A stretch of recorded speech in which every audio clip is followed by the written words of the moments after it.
E você não vai sair daqui da mesma forma se você tiver fé e crer que o Senhor é poderoso para fazer. Quem crê nisto, diga glória a Deus. Abra sua Bíblia no Evangelho que escreveu Marcos. O Evangelho que escreveu Marcos, capítulo de número 5. Olha aí do seu lado, veja se tem alguém que não está com uma Bíblia em mãos. Se tiver, compartilhe a sua Bíblia com ela, a palavra de Deus, para que ela possa também acompanhar a leitura da palavra do Senhor. Marcos, capítulo de número 5, do versículo 21 em diante, e diz a palavra de Deus: E passando Jesus outra vez no barco para o outro lado, ajuntou-se a ele uma grande multidão, e ele estava junto do mar.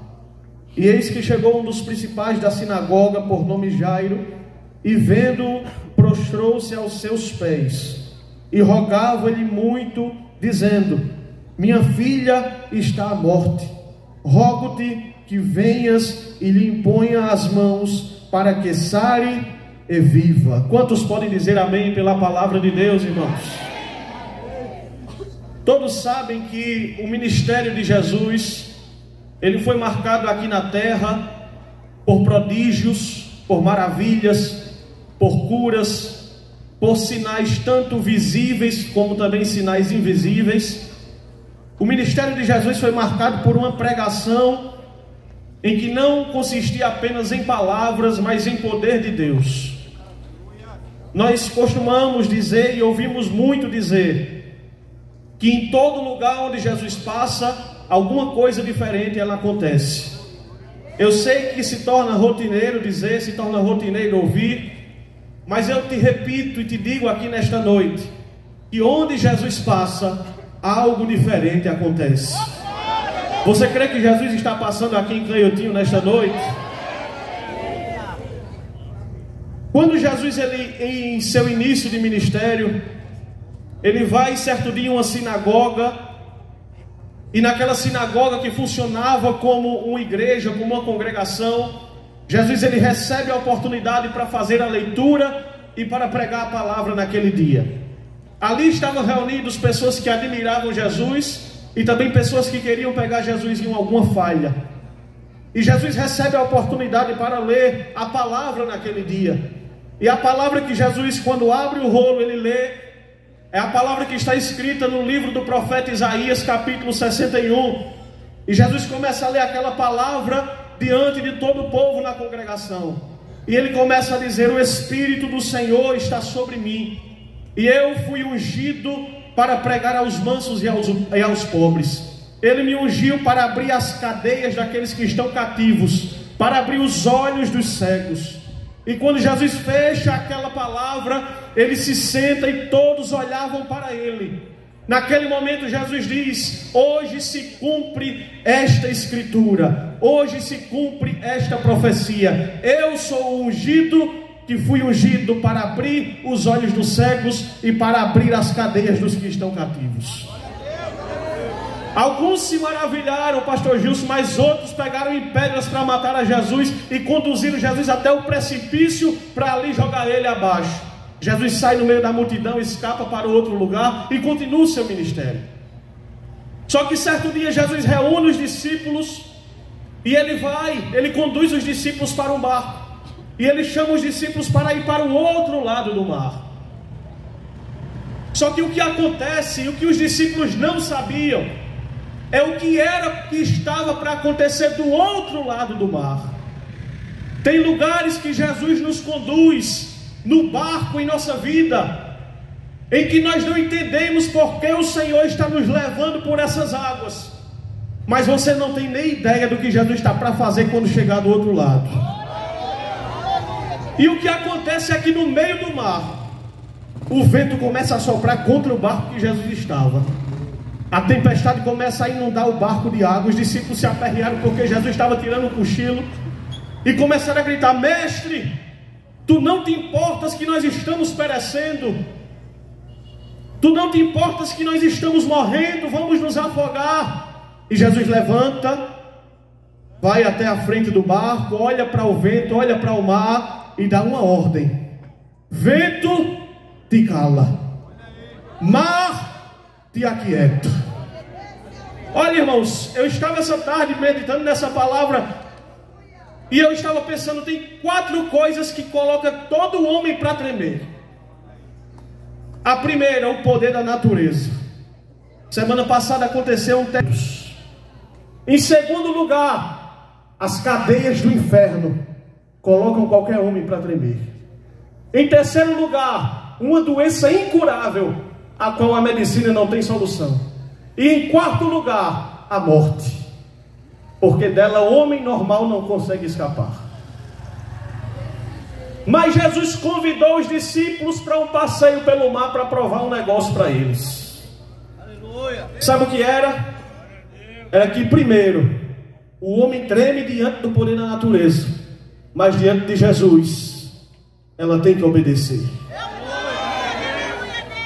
Quando Jesus dá ordem para o vento, ele diz: vento, te cala. É como se o vento estivesse reconhecendo a voz de Jesus. Não era a voz de Pedro, não era a voz de João, não era a voz de homem normal na terra, não, era uma voz diferente. Tinha um poder diferente na palavra que ele estava dando ali. Era um poder, uma presença diferente. No princípio, quando Deus criou todas as coisas, Paulo disse que os mundos foram criados pela palavra de Deus. Em João capítulo 1, o evangelista diz que no princípio Jesus era a palavra. Quando Deus estava criando a terra e o céu, Jesus já estava lá.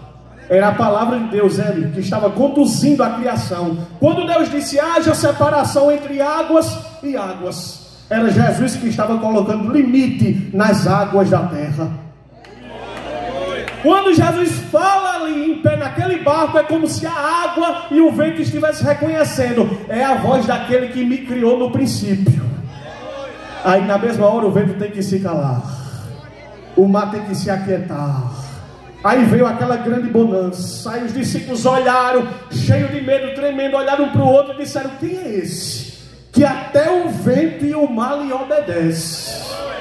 É uma pergunta que muita gente faz até hoje, mas eu quero te dizer que ele é Deus forte, é Pai da eternidade, é Príncipe da paz, é a resplandecente estrela da manhã, é o Alfa e o Ômega, dê glória ao nome dele nesta noite.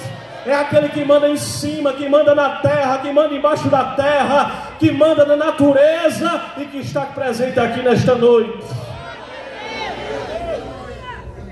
Quando Jesus chega com eles na margem, um grande problema estava acontecendo na região. Um homem estava possuído pelo inimigo. Um homem da terra de Gadara estava possuído pelos demônios. As cadeias do inferno trancaram ele de uma forma que está escrito que nem algemas seguravam aquele homem. Ele quebrava tudo.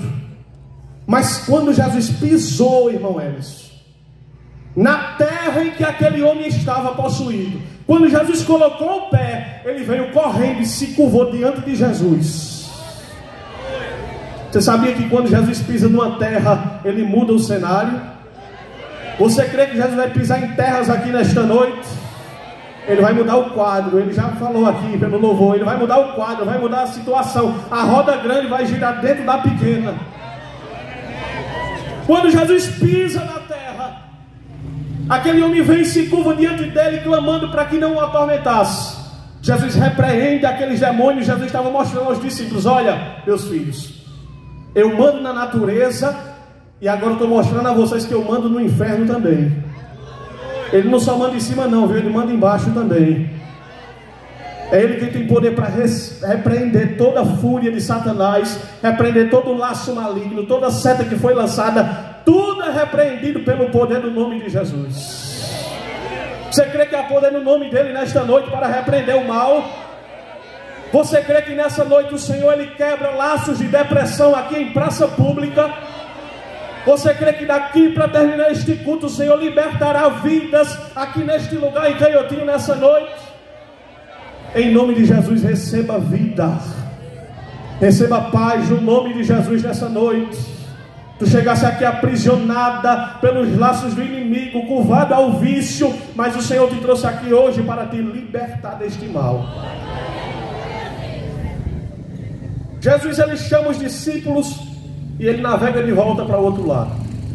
Quando chega lá, a multidão já estava esperando Jesus. Quando Jesus está ali diante da multidão, chega um homem chamado Jairo. Quem era Jairo? Jairo era um príncipe de sinagoga. Lembra da sinagoga que Jesus entrou e tentaram matar ele no começo da pregação? Jairo era o líder de uma daquelas sinagogas. Ele vem correndo em direção a Jesus, mas dessa vez não era para meter pedra. Dessa vez Jairo estava precisando de um milagre. Ele se prostrou diante de Jesus e disse: Senhor, eu te clamo, Senhor, socorra a minha filha que está quase morrendo. Venha para a minha casa e coloque a mão sobre a minha filha. Olha, irmãos, para você ter uma ideia, Jairo, ele abriu mão de muita coisa para ir até Jesus. Jairo tinha uma posição elevada na sociedade em que vivia. Jairo estava ali como príncipe de sinagoga. Ir até Jesus naquele momento significava que ele iria perder o apoio do seu povo. Mas Jairo foi até Jesus. Talvez se no lugar de Jesus fosse eu ou você, iria olhar para Jairo naquele momento e dizer: já? Não foram vocês que pegaram em pedra para me matar? Já queres um milagre, Jairo? Não foi lá na tua sinagoga que tentaram me jogar do precipício, tentaram acabar, pôr fim na minha vida? Mas Jesus olha diferente.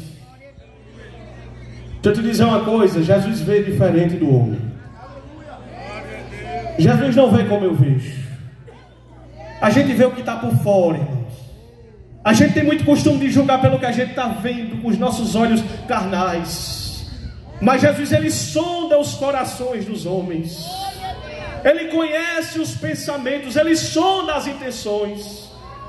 Se fosse talvez a gente ali, ia dizer: Jairo, agora é minha hora de me vingar, que tua filha morra, eu não vou socorrer. Mas Jesus, aquele que vem de Deus, não é movido por vingança, não é movido por instinto ruim, não. Aí Jesus olha para Jairo e diz: Jairo, eu vou contigo, Jairo. Eu vou na tua casa, Jairo. Eu vou colocar a mão na tua filha, Jairo. Eu vou fazer um milagre dentro da tua casa, Jairo. Ah, irmão, se você soubesse como Jesus, ele se agrada quando a gente convida Jesus para entrar na nossa casa. E nessa noite eu quero te dizer aqui, que pelo convite que tu fizesse a Jesus, pela fé eu já ouço os passos dele em direção à tua casa nesta noite.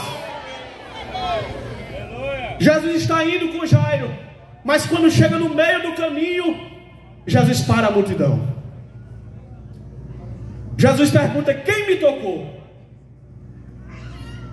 E os discípulos: Senhor, como é que tu pergunta quem te tocou? Tem tanta gente aqui, tinha mais de 5.000 pessoas. Como é que o Senhor pergunta quem te tocou, Jesus? Ele diz: alguém me tocou, porque eu senti que saiu virtude de mim. Ele estava dizendo, não era um toque físico, era um toque diferente. Ele estava dizendo: alguém me tocou diferente, com muita fé, porque saiu virtude de mim. E a pessoa que me tocou conseguiu o que queria. Na hora se apresenta uma mulher. Quem era a mulher? 12 anos que sofria de uma hemorragia. A Bíblia diz que ela gastou tudo que tinha com os médicos, e não teve médico que desse jeito. Tem problema e a terra não tem solução, viu? Se conforme com isso. Tem situação que Deus permite a gente passar, mas não é para a tua morte, é te empurrando para a direção de Jesus. Tem circunstância que pressiona a sua vida de cima para baixo, e você pensa: agora eu vou morrer. Não, a circunstância que Deus permitiu está te colocando de joelho na presença de Deus. Aquela mulher já tinha gastado tudo, estava pobre, mas sabe o que ela tinha de sobra? Tinha fé. Ela começou sozinha no coração. Quando ela ouviu falar de Jesus, ela disse: se eu somente tocar na veste dele, eu sararei. Tu já pensou, irmão? Jairo teve fé, mas ele disse: Senhor, eu quero que o Senhor vá lá e coloque a mão nela. A fé de Jairo era essa porção. Eu creio, Jesus, que se o Senhor for lá na minha casa e colocar a mão na minha filha, ela vai ser curada. Eita glória a Deus. Eita glória a Jesus. Eu sinto que tem pessoas aqui nessa noite com uma fé diferente. Tem uma fé diferenciada aqui, é mistério de Deus. Alguém até diz: é loucura para os da terra, mas para quem crê é poder. É poder. Ela disse: se eu tão somente tocar na veste dele, eu vou sarar. Aí lá vai ela, baixadinha, no meio de uma multidão feito essa. Quando ela chega perto de Jesus, que toca na veste de Jesus, a hemorragia estancou. O segredo, irmão, não tem muita cerimônia, não tem muito teatro, não. É fé. Tu tem fé nessa noite? Onde está o povo que tem fé em Jesus aqui nesta noite? Receba a virtude do céu sobre a tua vida. Receba a virtude aí onde você está. Tem virtude saindo de Jesus nessa noite, é pela tua fé. Aí Jesus diz: vai, mulher, porque a tua fé te salvou.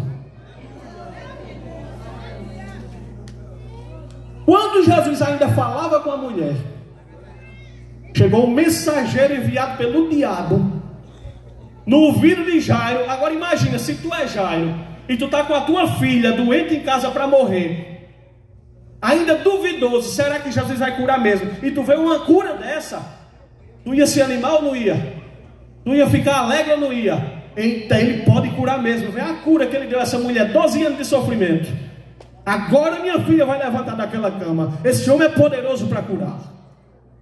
Mas de repente chega um mensageiro no ouvido de Jairo. Aí diz: olha, homem, por que tu ainda estás incomodando o mestre? Talvez Jairo disse: como assim? Mas ele não está indo lá para curar minha filha? Não incomoda mais ele não, porque a tua filha já está morta. Era como se o mensageiro estivesse dizendo: eu sei que ele é poderoso para acalmar a tempestade.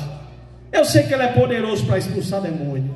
Eu sei que ele é poderoso para curar hemorragia. Mas a morte é demais, Jairo. A morte é maior do que ele é um homem. Ele não tem poder contra a morte, não. Eu imagino que naquela hora aquela palavra foi como uma flecha no coração de Jairo, derrubando a expectativa que ele tinha em Jesus curar ele. Mas escute essa palavra da parte de Deus aqui nesta noite.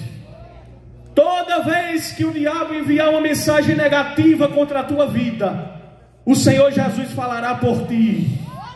O Senhor Jesus falará contigo. Ele vai dar a garantia. Não estás andando com Ele nesta caminhada? Não foi Jesus quem tu convidasse para ir na tua casa? Estás preocupado por quê nessa noite?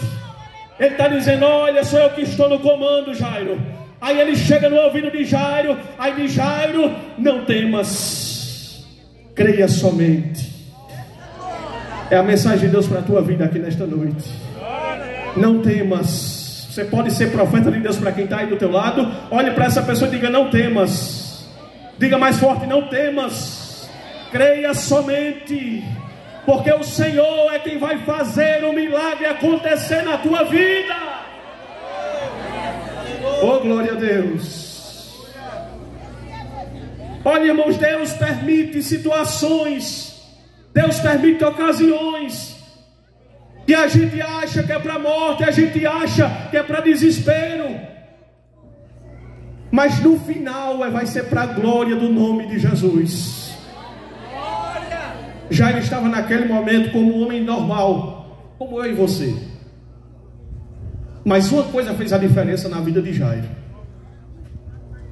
e é isso que eu quero te falar aqui hoje, para que tu desperte na tua vida o crer, a fé, acreditar, confiar, se entregar. Enquanto Jairo estava retido na sinagoga dele, Jesus não chegou nem perto. Mas quando Jairo abriu mão de tudo para ir em direção a Jesus, quando Jairo se entregou por completo para Jesus, Jesus, a partir daquele momento, tomou conta da vida dele e começou a agir a favor de Jairo. O Senhor, Ele preza em nós pela nossa entrega total. Jesus, Ele preza em nós pelo 100% de entrega que você tem para dar a Ele. Aquela mulher não se entregou pela metade. Ela deixou tudo que tinha e foi até Jesus. Jairo, ele não se entregou pela metade. Ele abriu mão da posição. Ele abriu mão do orgulho. Ele abriu mão de tudo. Sabe por quê? Porque aos pés de Jesus fica todo mundo num nível só. Ele não faz acepção de pessoas. Tanto faz para ele se é pequeno, se é grande, se é famoso, se é desconhecido, é prefeito, é deputado, é governador, é presidente. Tanto faz. Para Jesus é tudo de um tamanho só. Estava ali uma mulher que não tinha um tostão mais no bolso para gastar com a doença, e estava ali um homem que era príncipe de uma sinagoga. Os dois, Jesus olhou, se compadeceu e foi com eles. Naquele momento, Jesus ele vai, ele diz a Jairo: não temas, crê somente, e continua andando em direção à casa de Jairo. Quando chega na porta da casa, pessoas que estavam contratadas ali para chorar, já estavam pranteando, preparando o funeral, preparando para enterrar a filha de Jairo. Talvez ali Jairo naquela tristeza total, pranteando, chorando. Mas Jesus olha e diz: não chorem, ela está só adormecida. Eu vou despertá-la. E naqueles que estavam chorando começam a rir de Jesus. Começaram a rir do que Jesus tinha falado que ia fazer. E não tem hora que é assim? Jesus disse que vai fazer uma coisa e de repente começa aquela zombaria, começa a mangação, alguém que não crê, alguém que não tem fé. Porque quem não tem fé não entende os mistérios de Deus. Quem não anda por fé jamais compreenderá a forma que Jesus tem de trabalhar na terra. Escute uma coisa nessa noite: aqueles que não têm fé e que não entendem os mistérios de Deus, eles não conseguem compreender os planos de Deus na nossa vida. E é por isso que zombaram do que Jesus falou, zombaram de Jairo, desmotivaram Jairo, disseram: olha, não tem como, não tem mais jeito, não incomode mais o mestre. Mas quem estava ali, irmão, não era um homem qualquer, era o dono da vida. Tu crê? Era o dono da vida que está aqui nessa noite, aqui presente em nosso meio, te dizendo: olha, eu posso restaurar, restituir aquilo que está perdido. Aquilo que alguém disse: não incomode mais Jesus, não adianta mais tu orar, não adianta mais tu pedir, porque não tem mais jeito. Mas eu quero te dizer que pela fé tu verás as coisas grandiosas de Deus acontecerem na terra. Aleluia. Tu verás com os teus olhos, porque a gente tem fé é sem ver. Mas o produto da fé a gente vai contemplar com os nossos olhos. O que Jesus estava fazendo ali com Jairo naquele momento era prevenindo Jairo do medo. Porque o medo, ele gera morte. O medo, ele gera morte. Mas Jesus chega com aquela palavra de crer para Jairo, porque a fé, ela gera vida. Vida com abundância. Tu sabe o que estava acontecendo ali? Era uma luta espiritual entre a luz e as trevas. Era as trevas puxando Jairo para um lado e dizendo: não adianta, não tem jeito, a morte chegou e ninguém é maior do que a morte. E do outro lado, e quando você crê, vai começar a nascer vida dentro de você. O Senhor te trouxe aqui nesta noite para fazer brotar vida dentro de ti. Tu não fosse chamado para ser uma fonte de morte, uma fonte de medo, uma fonte de palavra de desânimo, de forma alguma. Tu fosse chamado para ser uma fonte de vida eterna para muitos. Eu quero aqui nesta noite dizer a você, todos vocês aqui de Canhotinho, que o Senhor Jesus, Ele nos chama para propósitos específicos nessa terra. E o Senhor Jesus não te permitiu nascer em vão. Você pode pensar que sua vida, sua história é uma onda soprada nos teus ouvidos para que você desista, para que você não continue, que você fracassou, que você não tem jeito, que o vício vai acabar com a tua vida. Mas eu vim aqui como porta-voz de Deus nessa noite para te dizer que tem jeito para a tua causa, que o Senhor pode te libertar de todo o mal, que o vício não vai consumir a tua alma, mas o Senhor, Ele tem um plano grandioso para ti, e ainda hoje aqui o Senhor fará coisas grandes no teu viver. Tu crê que hoje o Senhor marcou a tua vida? Tu crê que hoje o Senhor, Ele marcou um encontro contigo aqui neste lugar?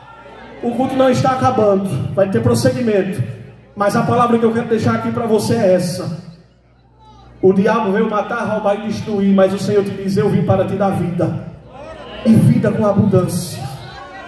Irmãos, não foi uma vida medíocre não, é vida com abundância. Eu não estou falando de coisa material, eu estou te falando que mesmo no meio da prova, Jesus é poderoso para te dar alegria, para te dar fé. Receba fé em nome de Jesus nessa noite. Se você crê nessa palavra, levanta a tua mão para o céu. Receba em nome de Jesus esta palavra de fé. O Senhor não te chamou para ficar prostrada. A vontade do inimigo na nossa alma é de nos ver caído, de nos ver prostrado no chão. Mas o Senhor te trouxe aqui hoje para renovar a tua fé, renovar a tua força, para te dizer: eu conto contigo, eu seguro na tua mão. Se tu crê nesta palavra, levanta a tua mão para o céu e adora o nome de Jesus.